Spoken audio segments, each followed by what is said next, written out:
You're listening to the I Love You Keep Going podcast with George Haas. For more information, please visit our website at www.mettagroup.org.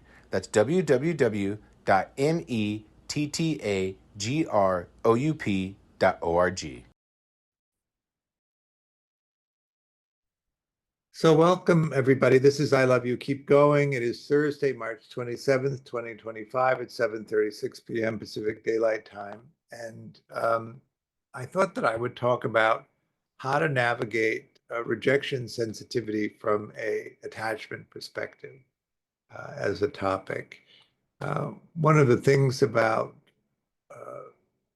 attachment that I think it's important to understand is that it creates a view or perception of how things are, much in the way that views or perceptions of the way things are have always been created. It's just informed from the database,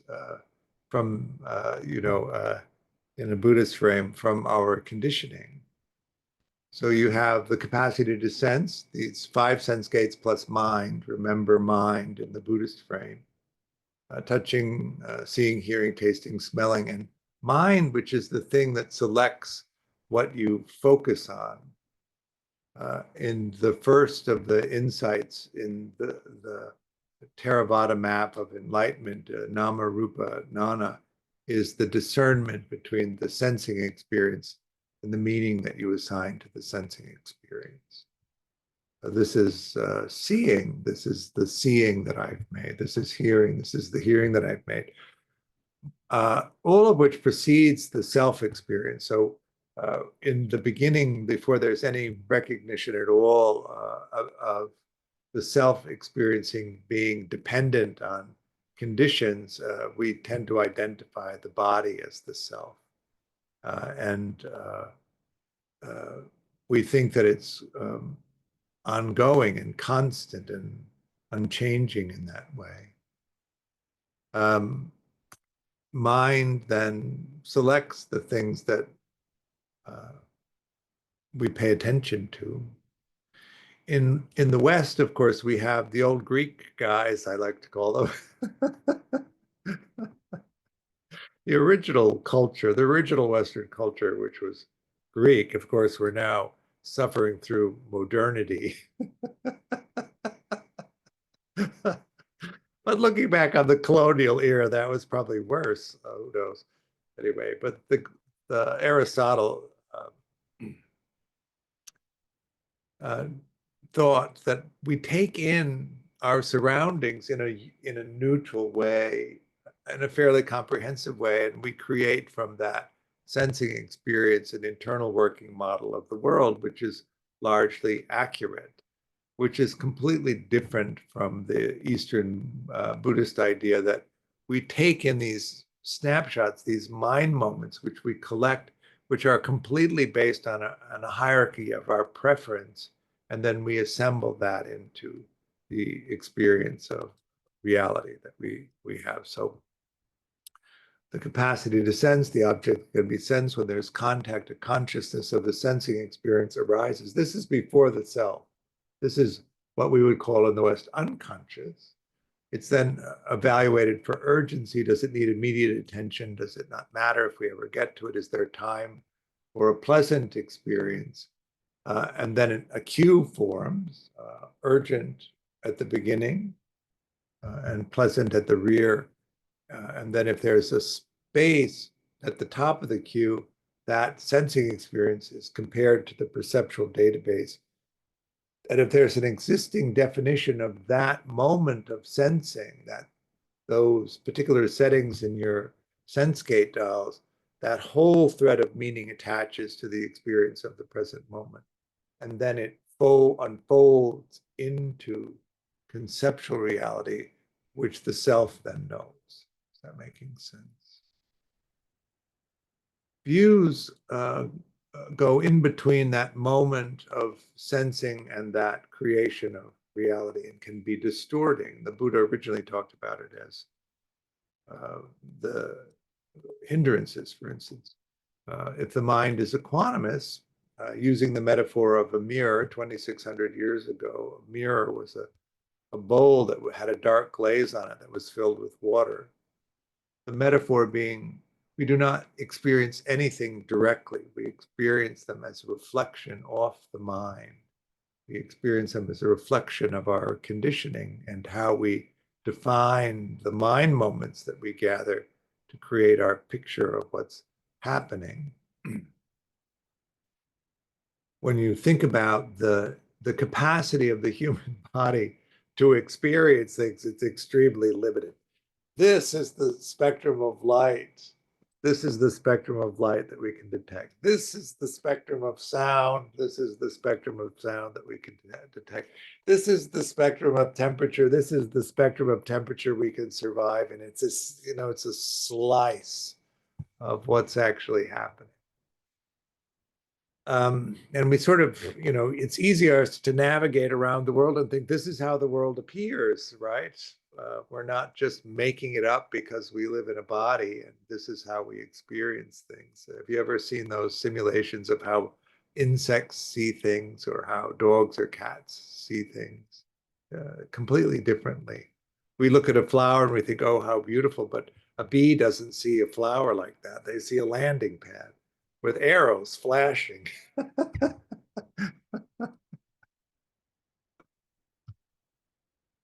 The view slips in between ultimate reality and conceptual reality and distorts the perception of it.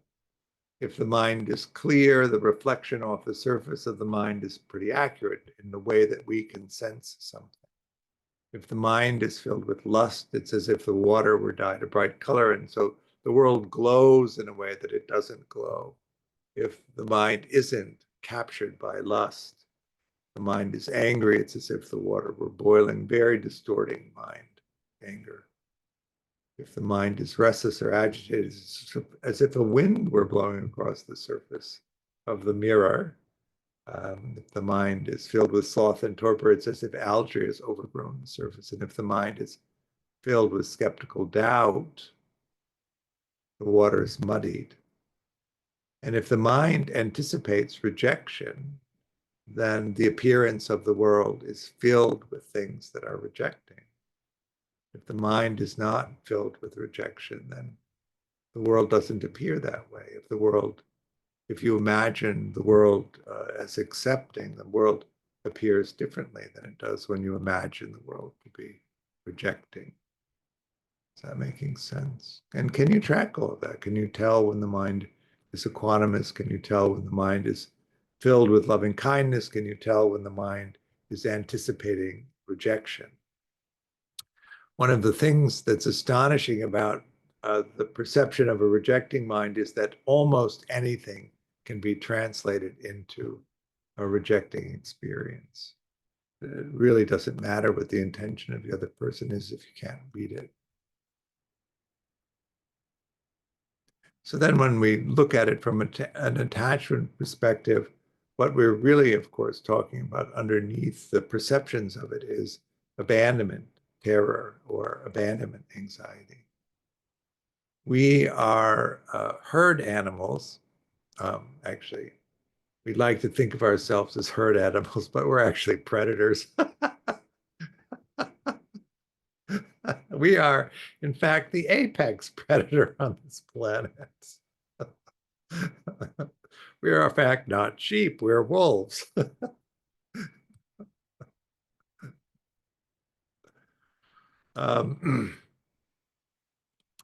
We live in packs, not in herds. And we're so sensitive to the nature of the social hierarchy of herds, not of herds, sorry, of packs. And we depend on a collaboration in order to survive, really. I know that Darwin was distorted. His teaching was distorted by Spencer, who was an acolyte of his. Darwin never said that survival of the fittest is the way that we get along. In fact, he said that collaboration is the way that we get along.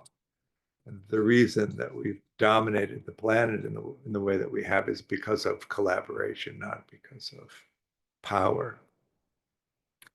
And And because our survival depends on our position in the group, we're very sensitive to abandonment, very sensitive to rejection.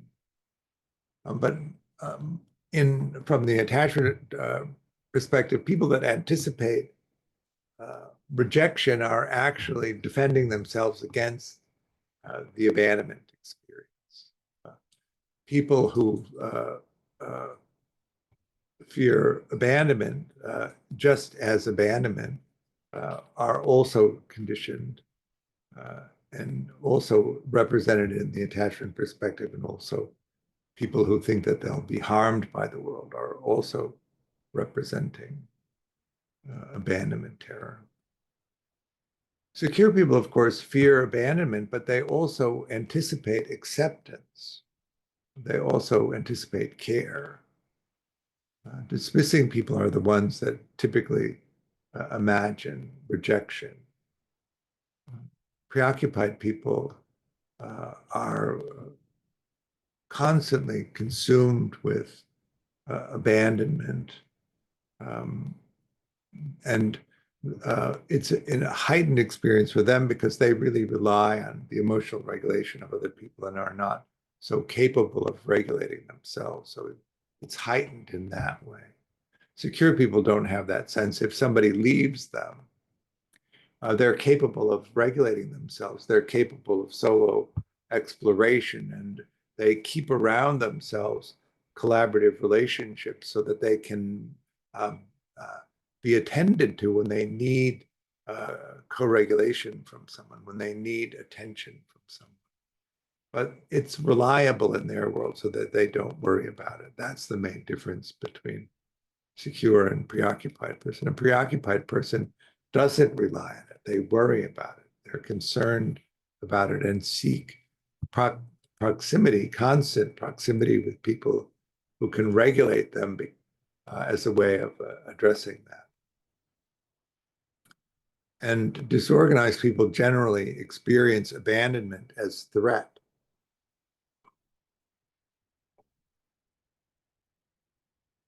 That they'll be harmed in some way. Which is a conundrum, and in some sense a double bind. If you are worried that you'll be abandoned, but you experience that as a threat, how does that allow you then to connect to the people that you're afraid will abandon? If you feel that they're also threatening, that's the thing that's so disorganizing about that perception of it.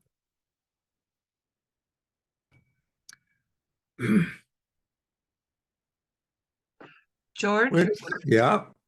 how is that different from the preoccupied concern about of being abandoned? All of it is about being abandoned, but the dismissing person, oh, no, you're asking about the preoccupied person. I'm trying to figure out well, they sound similar. So a secure person, if you were to separate from them, and you were a reliable person in their life that then would show up at the designated time later, they wouldn't worry so much that you were abandoning. It's only when you didn't show up appropriately that they would worry about it. But then they would also have other people in their life where they could connect, so that they don't fret so much about abandonment. It's not a constant worry for them. Does that make any sense? Right. It was the way you described the disorganized relating to abandonment as threat that had me not understand the difference between that and preoccupied fearing abandonment, having the fear of abandonment experienced as threat. I'm not sure how those are separate or distinct. Because preoccupied people are dependent on somebody else regulating them, and they don't really have good skills at regulating themselves, the loss of proximity is threatening to them. So the abandonment takes on a different quality to it. They're constantly seeking proximity to the person who regulates them, And the abandonment threat for them is if that person were to separate from. Literally, just the separation itself causes the distress Ah, because they can't regulate themselves on their own. They need the proximity of the other person. So loss okay. of proximity is what activates that abandonment threat. And can you just rephrase how you described the way disorganized experience abandonment threat? Disorganized people experience abandonment terror as a threat, and they're in a double bind. You know, a double bind is, you might call it a lose-lose.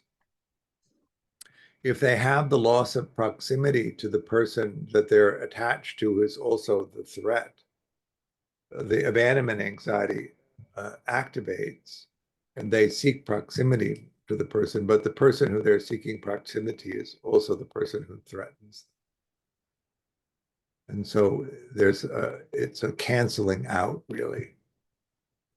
The fight or flight mechanism engages and cancels out the attachment system. And so So they're, hmm? sorry, No, go ahead. are you saying that disorganized people will seek out relationships with people who are both the source of distress and the source of longing, the same way their parents were? They do, unless they in some ways change the Ugh, perception of it. okay, thank you. That's terrible. It is terrible. And at a certain point, because of that, and the relationships are so dysregulating for them, you'll see in disorganized people, usually in the late 20s or early 30s, begin to withdraw from trying to form relationships and just decide that it's better to go it alone. Christian. George, would you maybe agree with this or comment on this formula that that like the dismissive person kind of externalizes the threat of abandonment? So it's like someone else is doing this to me, Right. and then the preoccupied person kind of internalizes it. So like I need to do something to relieve the abandonment.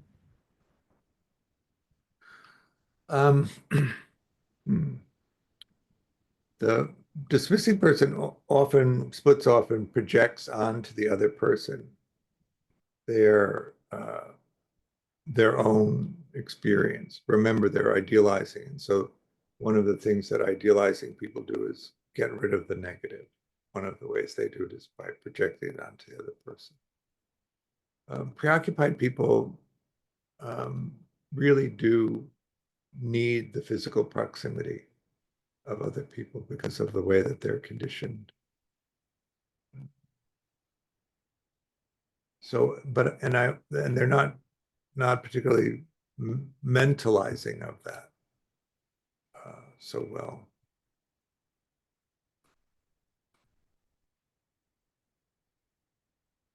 But maybe say what you had said in a different way.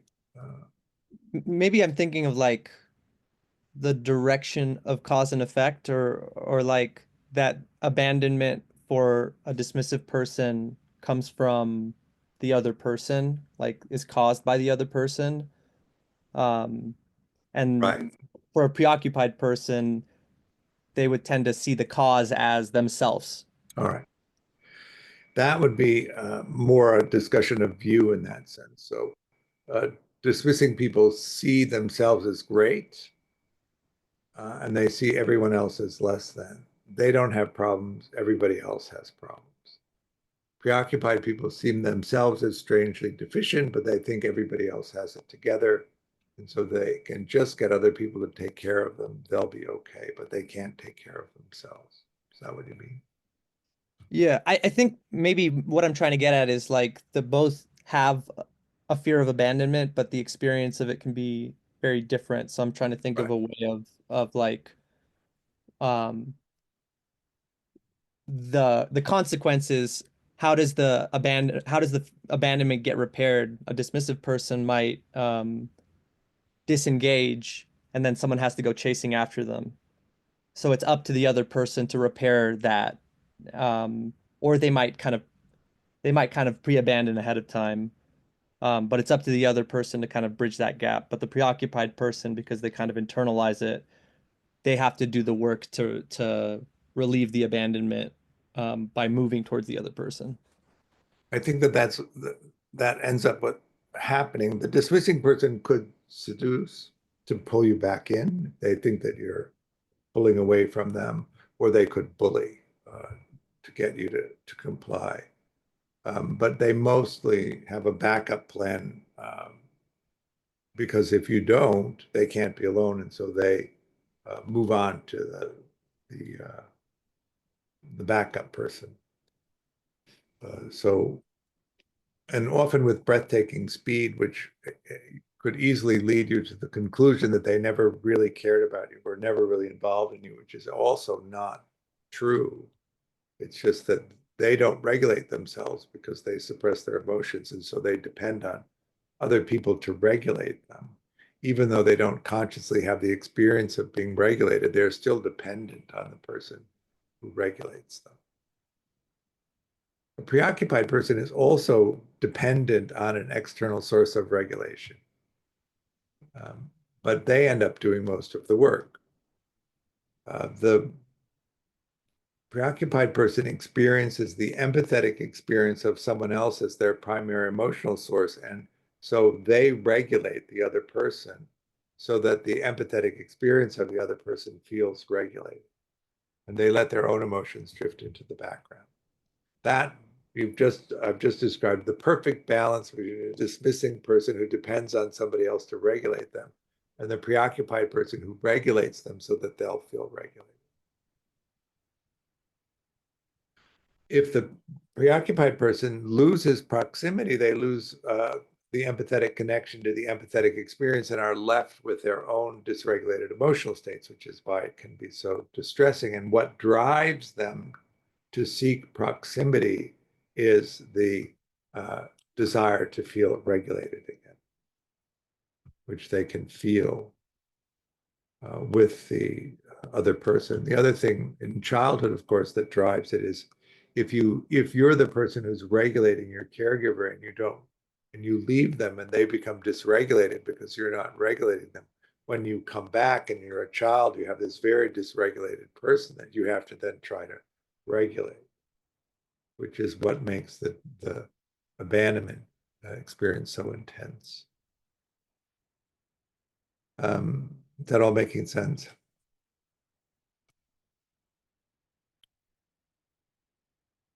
The reason that dismissing people perceive rejection is because they were rejected. They're not. It's not an arbitrary making up of this. It's in the experience of their childhood over and over again, consistently. Their attachment needs, as expressed to their caregiver, were rejected by their caregiver. So that the association between an attachment need and an attempt to get the attachment need met is faced with rejection, comes from the experience of that happening over and over again, reliably enough that it forms the view of the world, that if you express your attachment needs to somebody else, you'll be rejected. The thing that changes, of course, is that we're no longer children and we're no longer reliant on the same person to take care of us, and that we're then free in many ways to seek out somebody else who will take care of us. The perception, though, of the world is really based on that process of making reality in each moment, largely based on the experiences that we have. And so what you find in dismissing people is that they over and over again make a world where rejection is what's going to happen. Because it did happen. I mean, what I'm saying, they didn't make it up. What they missed along the way is that the circumstances change and you don't have to pick people who are rejecting, although certainly there's enough people around to use rejection. I mean, social hierarchy sort of engenders that mechanism of rejection in our culture. Status has a tendency to to be rejecting it. So it's easy to perceive in our culture the reflections of these early rejections. One of the things that happens in dismissing people in their attempt to preserve their authentic experience is they hide it from the rejecting caregiver. It becomes a secret which they don't express. Really, at a certain point, if the rejection is consistent and pretty hard in childhood, they don't reveal it to anyone because it's the only way that they can preserve it. And so what happens to a person who's in that position is that they learn to lie. And they learn to lie well, so that there's no even hint of it.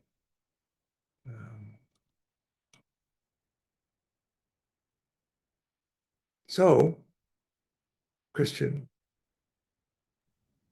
George, I don't know if you've ever run into someone that's like a compulsive liar that kind of tells lies that almost there's no reason to do. But like, do you have a Call in the West a pathological liar? Yeah, yeah. Someone who works in the film or music industry. So you perhaps have met some of these people. There's what was the name of it? Is it Linda Ovis who wrote a book called Hello, He Lied?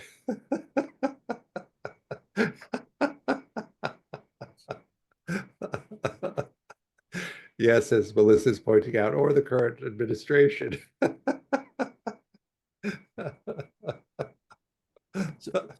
So is that like is that just like a totally dismissive, uh, or would you characterize that And it in? doesn't have to be dismissing. It can be any of them, right? It isn't the behavior per se, but the intention for the behavior that defines it.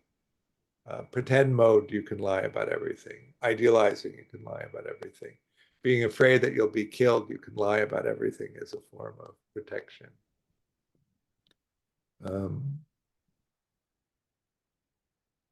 Abandonment, fear can create that perception easily enough that I have to lie. Secure people don't lie as well as insecure and disorganized people do. They don't learn to lie because it's not a requirement of surviving their childhoods. But insecure and disorganized people, lying is part of it. Well, secure people are missing out on a lot of fun.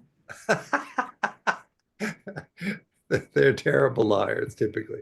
When you think of a terrible liar, you're usually thinking of a secure person who they don't even really get why you would have to, right? Which I think is hilarious. They've never had to. They've never learned the skill of it. But those of us who did learn to lie, it was a brutal, awful experience of the denial of our authenticity, the protection of our authenticity, the anticipation of what we had who we had to be and what we had to say in order to survive the conflicts in our family systems. And it was awful to learn that. One of the reasons why it's so hard to give up as a way of being is because the conditioning is so brutal in order to get there. The authentic thing arises in the mind, and if you're anticipating that you will be delighted in and received, you can express it. And if you anticipate that you're going to be rejected or abandoned or brutalized, that authentic expression is really almost impossible to express. And instead, the inauthentic thing arises in the mind, the thing that you have to say instead in order to survive. And you say that. And if you're skilled at it, of course, the other person just accepts it as if you were being authentic. But then you're anxious because what happens if they discover that you're actually not telling them the truth? And then a little while after that, you're angry at them for making you lie to them. And you're angry because your authentic need was not met. it doesn't matter that you didn't express it. Even if they meet the need that you did express, if it were inauthentic, you're mad because you're in a state of deprivation. Doesn't matter to you that they met your inauthentic need, because your authentic need is unmet. And then the anger bubbles out or flames out, depending on how bad it is. Or you can push through that abandonment here, the authentic expression arises in the mind, and if you're not so far down the rabbit hole of inauthenticity that you've lost it, the spike of abandonment here arises in the mind, or the spike of rejection arises, or the spike of threat arises in the mind, and then the inauthentic thing pops up. You can push into the authentic expression, but it intensifies the rejection, it intensifies the fearfulness, it intensifies the threat. And if you can hold that long enough that it arises and passes, then you're just smacked with the wave of the tsunami of terrible sadness as you recognize that you are largely the one who abandoned your authenticity. You're largely the one who abandoned getting your needs met. Because most people can't tell the difference. If you're a skilled liar, they can't tell whether you're lying or not. And they assume it's all authentic. And if you'd expressed yourself authentically, they would have responded to that in the same way that they responded to your inauthenticity. And that you break your own heart in the recognition of that, which is one of the reasons why people avoid doing it.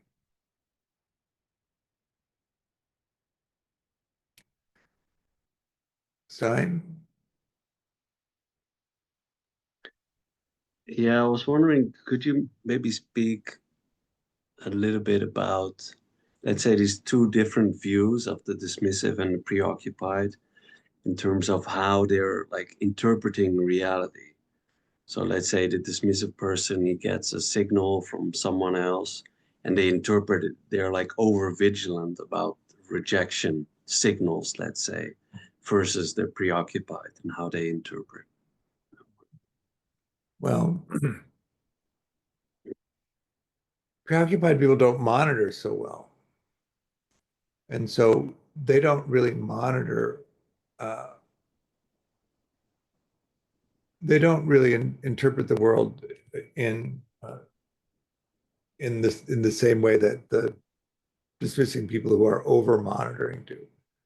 A simple diagram for a preoccupied person is, this is what it means to me. This is what I want. I'm going to try this approach and see if I get it from the person. And they don't monitor the person's reaction beyond, did I get what I want or didn't I get it? The explicit expression is not an ask for what they want. There's an implicit ask that's packaged in the explicit response. I'm understanding what I think you want me to say. I'm understanding what I think you want me to be, and I'm pretending to be that so that you'll give me what I want, but I haven't told you what I want. I've told you what I think you want to hear. So that you'll give me what I want, not because I'm actually taking care of you, even though I'm telling you that I'm taking care of you. I'm actually taking care of you so that you'll give me what I want, which is a transaction. And then you monitor whether you get what you want or not. And if you don't get what you want, you just throw up another ask. But the asks are all inauthentic. So, Paul, I'll finish answering your question, son. I just wondered whether you had something to say about this part.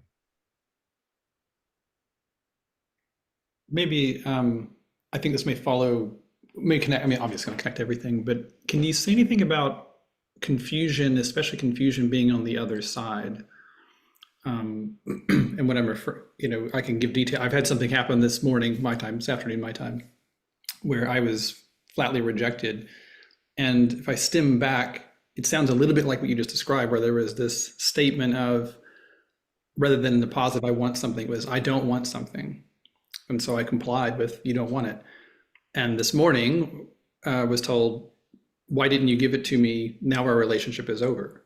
Oh, And so there's confusion on two ends. One is sort of like, whoa, how did I miss this on the one hand, but also like looking at the request, or the request to not do something per se. It was kind of vague, but it wasn't totally clear. And so what my memory of that moment, like the meaning I've made it, was I was confused what to do with the information coming in saying, I'm fine, don't do anything, basically.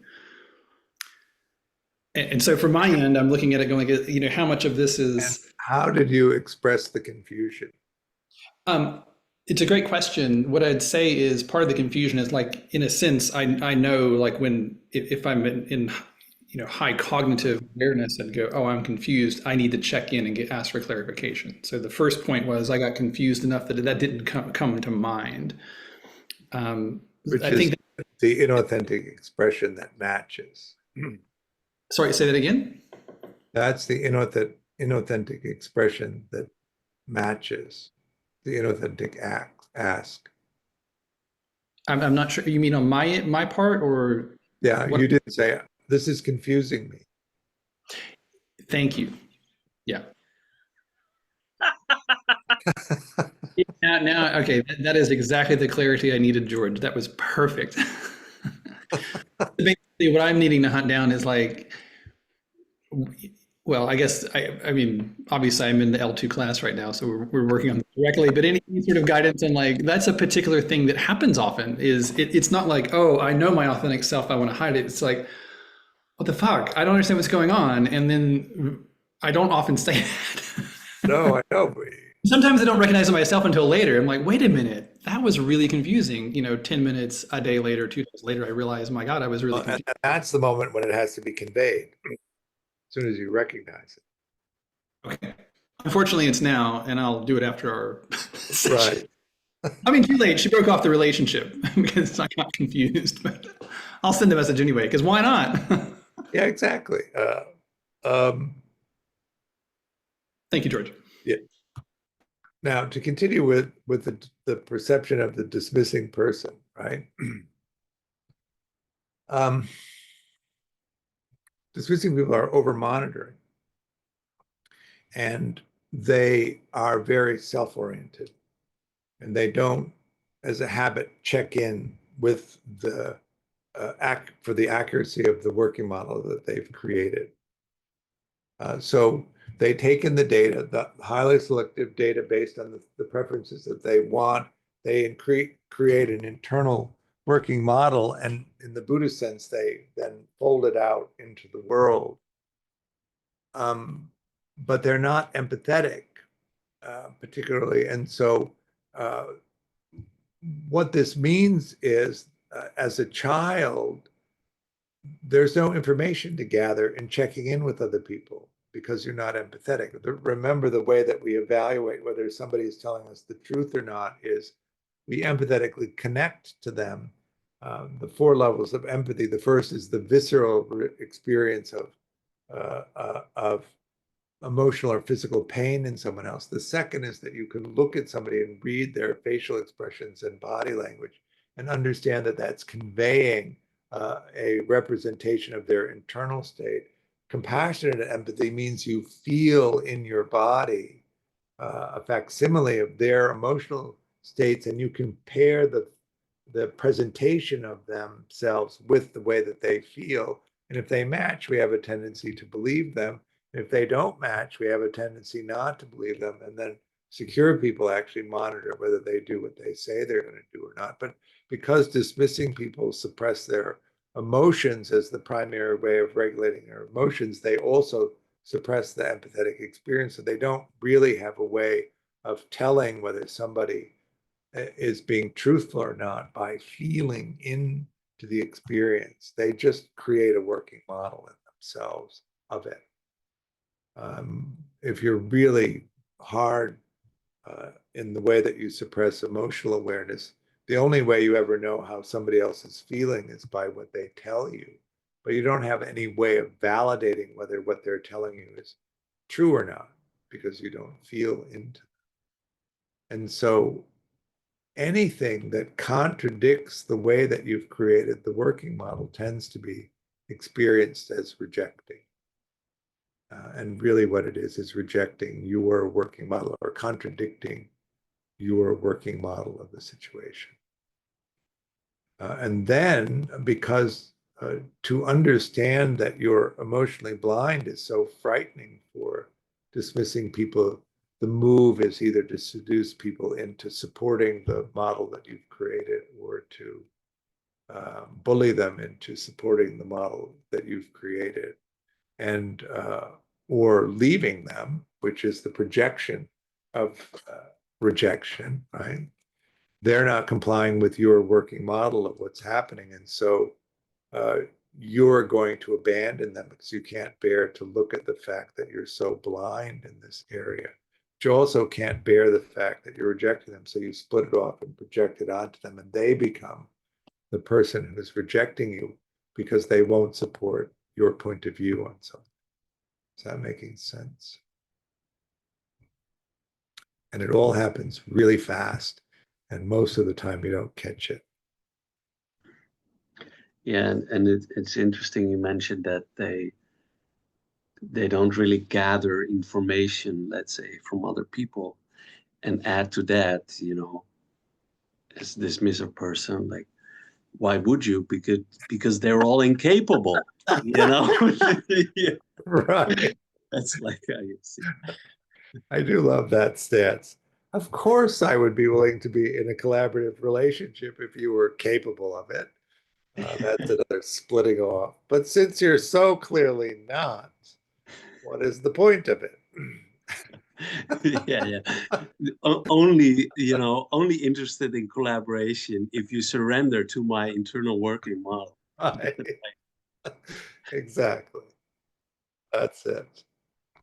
So how do you come out of that? Of course, if you're dismissing, you have to stop suppressing awareness of your emotions so that you can allow the empathetic connection to provide information to you so that you can begin to actually have a more representative model of someone else. You have to in that early mentalizing structure that we talk about, which is from Tavistock in London, Peter Fonik and Anthony Bateman came up with it. Monitoring versus spontaneity versus monitoring, self versus other, internal versus external, cognitive versus affective. When we talk about the balancing of these mentalizing skills, it isn't simply the absence of some of the skills, it's an uber development of some of the skills. So when we say that dismissing people are self-oriented, they're really uber-oriented toward the self and have really very little capacity to investigate whether their version of things is true for other people because they don't have the skills to do it. They're uber cognitive, so that everything that is understood logically, in not really, in a pseudo logic, right? Because they're missing half the data. How could they form a logical solution to something when half the data is absent?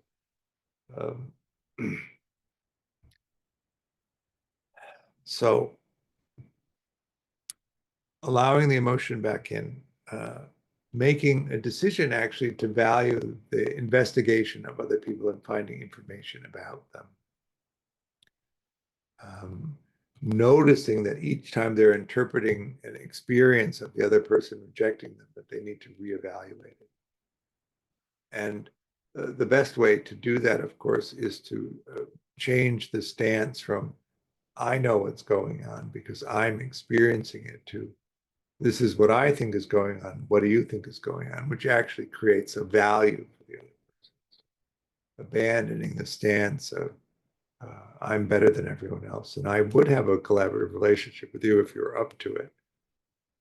In order to get out of that dilemma, you have to actually see them as valuable. You have to see them as capable of supporting their end of the relationship. You have to be willing to bring your authenticity out and express it this is really one of the more challenging places for dismissing people, because the anticipation of rejection is so profound, and it's so scary to actually present themselves authentically. And most of the time, they're in relationships where the other person is also not expressing authenticity, right? If you're in a relationship with a preoccupied person who's in pretend mode, and you suddenly turn around and express something authentically to them, you are at the same time demanding that they step out of pretend mode and reciprocate with an authentic expression. And most of the time, if they're not prepared to do that, they just reject you, to get that all to shut down and go back to the inauthentic transactional relationship. Is that making sense? Preoccupied people need to learn to reorient toward their own emotional states and put the empathetic experience in second position. And they need to learn to regulate their own emotions independent of a regulator, so that they can begin to develop their own exploration, and not have to rely vicariously on somebody else's. And disorganized people need to become, in many ways, less defended, so that they can begin to form relationships with people who can actually cherish them. One of the things that happens to disorganized people is they become so highly defended that the only people who are willing to spend the time to break through the defenses are predators. And so they find themselves over and over again in situations where they're in relationship to a predator, but that's because everybody else who is used to a freer way of relating gave up on trying to penetrate the defenses. Why don't we leave it there? Do you want to do some practice of Vipassana or loving kindness, metta, which one? So go ahead and settle in. All right, let go of the meditation. How's that? So Saturday is the fourth in the New Level 1 series. I'm going to jump on that one. Let's see what's coming up on the calendar. April 18th, we have a new Level 2 starting, which is on Friday morning, so good for European time. On the 17th of May, we have another Level 1 starting. And then in June, on the 19th, we have another Level 2 starting, and that's on Thursday afternoons. So, Paul? Thanks, George. Question about the noting across the different styles or different techniques. Okay. Any suggestion in terms of, I'm coming at this mostly from thinking of not wanting to split the attention or split the mind. And it's often the case, whatever I'm tracking, I'll track several things at once coming in a cluster. And it's sort of like, do I just kind of note one of them or just let it go and kind of be aware? I mean, versus like the meta noting of a note as an internal hearing, for example. But this would be something like, I can hear your voice and some other sounds outside, and I can tell that there's some audible thinking simultaneously. And so it's sort of a, I don't know, anything you think is better in terms of just what we're trying to develop here, but what's more effective in terms of not, we'll go back to my favorite thing, confusion, not getting confused over what to label, so to speak. So in Karnika Samadhi, which is this technique, it's you're supposed to zoom in onto one. So if you're holding more than one, the focus is too large unless you intend it to be that large. Then you would just have to track all of the sensing experiences and label them individually. So you could go see out or hear out, hear in. Well, maybe my question is more like, how active should the zooming be? Let me back up. I'm the instruction I heard, the way I heard it from you was let the attention go wherever. Don't try Yeah. to really.